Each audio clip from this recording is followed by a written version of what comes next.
जवाब दर्शक ढूंढ रहे थे। वे धीरे धीरे सामने आने वाले हैं। भावनाओं, गलतफहमियों और पुराने जख्मों से भरा यह ट्रैक दर्शकों को स्क्रीन से बांधे रखने वाला है। हम आपको बता दें कि मायरा अब पहले जैसी मासूम बच्ची नहीं रही। वह काफ़ी शरारती, जिद्दी और गुस्सैल हो चुकी है।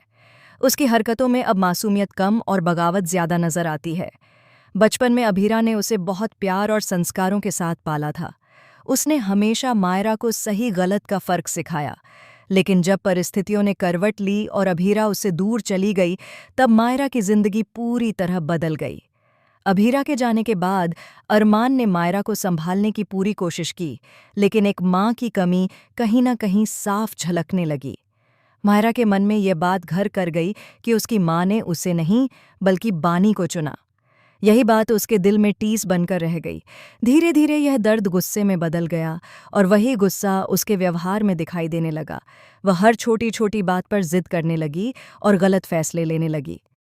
मायरा की लगातार गलतियों का असर उसके स्कूल जीवन पर भी पड़ा। उसकी शरारतें और अनुशासनहीन व्यवहार इतनी बढ़ गईं कि मामला प्रिंसिपल तक पहुंच गया। स्कूल प्रशासन ने कई बार उसे समझाने की कोशिश की, लेकिन जब उसकी हरकतों में सुधार नहीं आया तो आखिरकार सख्त कदम उठाया गया। प्रिंसिपल ने सभी शिकायतों और सबूतों को देखते हुए मायरा को स्कूल से निष्कासित कर दिया। यह फैसला मायरा के लिए झटका था, लेकिन उसके गुस्से में कोई कमी नहीं आई। दूसरी तरफ कहानी में नया मोड़ तब आता है जब बानी का उसी स्कूल में एडमिशन होने वाला है।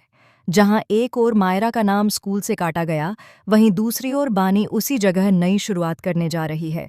यह स्थिति मायरा के मन में और भी जलन और असुरक्षा की भावना पैदा कर सकती है। अब बात करते हैं उस बड़े पल की जिसका सभी को इंतजार है। आने वाले एपिसोड में अभीरा और अरमान का आमना सामना बेहद नाटकीय अंदाज में होगा।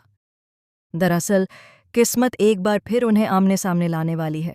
अरमान की गाड़ी अचानक खराब हो जाती है और संयोग से वह गाड़ी अभीरा के गैराज के सामने आकर रुकती है।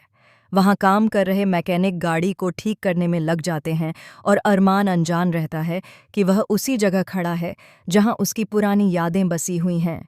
इसी दौरान अरमान के हाथ से उसका ब्रेसलेट गिर जाता है।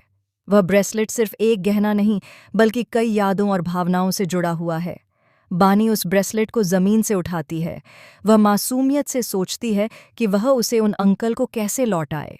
उसे जरा भी अंदाजा नहीं होता कि यह छोटी सी चीज कितनी बड़ी सच्चाई उजागर करने वाली है। तभी वहां अभीरा आ जाती है। जैसे ही उसकी नज़र बानी के हाथ में उस ब्रेसलेट पर पड़ती है, उसके चेहरे का रंग उड़ जाता है। वह उस ब्रेसलेट को पहचान लेती है। उसके दिल की धड़कन तेज हो जाती है और दिमाग में कई सवाल एक साथ घूमने लगते हैं। वह समझ जाती है कि यहाँ जो व्यक्ति आया था वह कोई और नहीं बल्कि अरमान ही थे। यह एहसास अभीरा को अंदर तक हिला देता है।